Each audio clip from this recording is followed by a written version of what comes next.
Overcoming the stigma of substance use disorders isn't easy, but learning about the personal struggles that ultimately lead to recovery are invaluable. Today, Brandon Copeland joins us on Real Talk to share his story and what finally spurred him to begin his road to recovery. Brandon. Tim. I'm just delighted that you're one of the guests to be here to share.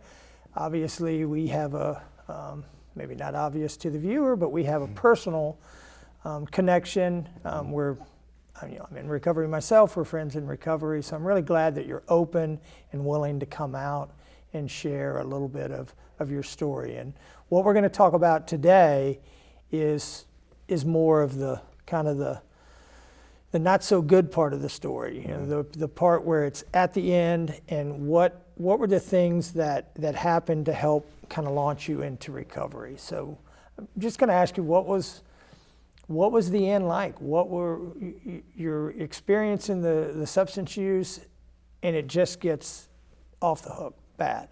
Yeah, well, what really started for me was, this is a date that will always be in my brain. December 9th of 2016. And at that point in my life, I was completely addicted to heroin. I ended up nodding out in a park in Hampstead and woke up to a bright light on my truck, and thought that was either the light I was going to heaven or that was a cop. Either way, I didn't like it. And so ended up being a cop, and at that stage of my life too, I was with this girl, and she was pregnant, and she was 2 weeks before she was due. Like that day was 2 weeks. And that cop ended up searching my vehicle, finding some things, and ended up going to jail that night. First time in my life somebody actually asked me if I needed help. So the officer himself asked you Yes. if you needed help? Yeah, and I broke down. I started crying, one, because I knew it would get me out of trouble, and two, because I knew I really did need help. But that was like the major turning point in my life where things started to change to where help seemed possible. After that incident of going to jail, how long did you spend a night in jail and then end up directly into treatment? What was the process? So that night, I ended up going home. They let me out. The next morning, I ended up the girl I was with woke me up, nudging me, saying she had contractions. So we went to the hospital and had a baby daughter that day. So we were in the hospital for 4 extra days because the baby was born addicted to opiates.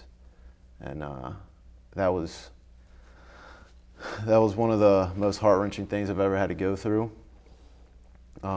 Directly after we got home, I ended up going into treatment. And that was my first introduction to any sort of recovery ever in my life.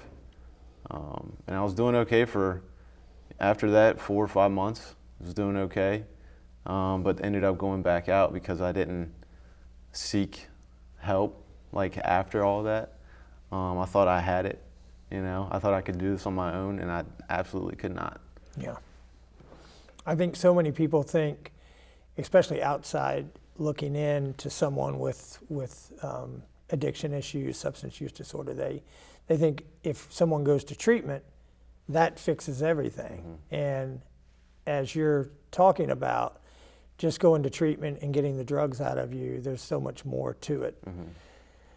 Is that what ended up happening? So you were out, in 4 months, you start using again, and then what was the next crisis point from there? So a couple months go by, and this is a progressive disease, so it got worse and worse for me.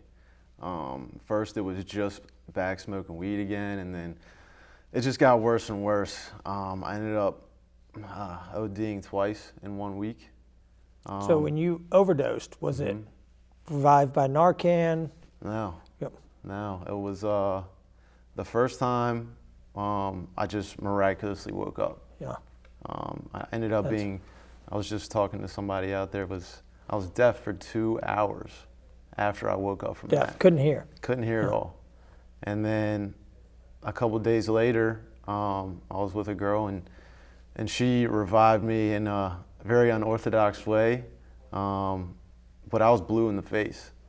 And and that still wasn't enough for me. You know, I kept doing what I wanted to do. I thought I could manage it, and I couldn't. And it got to the point where, like, I knew that, like, I didn't want to do heroin anymore, so I was just drinking my face off. And it got really, really dark. Like, miserable dark. Like, I wanted to either die. I just felt so empty inside. And it was a very, very low point in my life.